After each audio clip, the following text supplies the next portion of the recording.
Do I have any advice for eliminating all of the he said, she said's on the page? My name is Gina. I'm an author, editor, publishing professional. I help you make your writing better. Delete them. Just delete most of them. You do not need nearly as many as you think. This is a thing that I see with newer writers in particular, that they think they need to have a dialogue tag on every single line of dialogue, and so it will literally be a two-person conversation where it is he said, she said, he said, she said, he said, she said, and they will sometimes mix it up by using their name or replied, asked, and it gets very repetitive.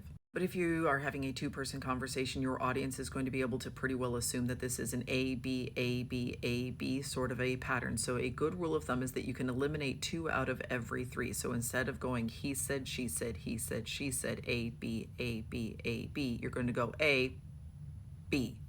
You are going to be able to eliminate a lot of these just by following that rule of thumb. Now, even that will start to feel very stilted, and that will start to feel kind of repetitive because that pattern is still very easy to pick up on. And so you can replace many of those dialogue tags with action beats. So a dialogue tag is the said. It is a term of utterance, a way that words are leaving a person's mouth. So said, asked, replied, shouted, screamed, murmured, whispered, all of those things. If you are describing the way words leave a person's mouth, that is a dialogue tag. However, you can punctuate dialogue with an action beat instead. So the person can say the line of dialogue and shrug. They can say the line of dialogue as they stand up from their seat. Those action beats on there, those do indicate the person who is speaking. Every once in a while when I talk about this, people will be like, that's not clear enough. It is.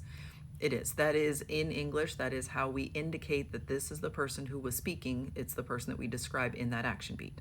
You definitely need far fewer of the dialogue tags on the page than you might think, particularly if you are a newer writer. Start by deleting some of them, replace more of them with action beats rather than dialogue tags, and then rely on feedback. If somebody tells you it's too many, then it's too many. If somebody says, hey, who's speaking here? I've lost track, that's a good place to insert one of those back in. But again, you need far fewer of them than you think.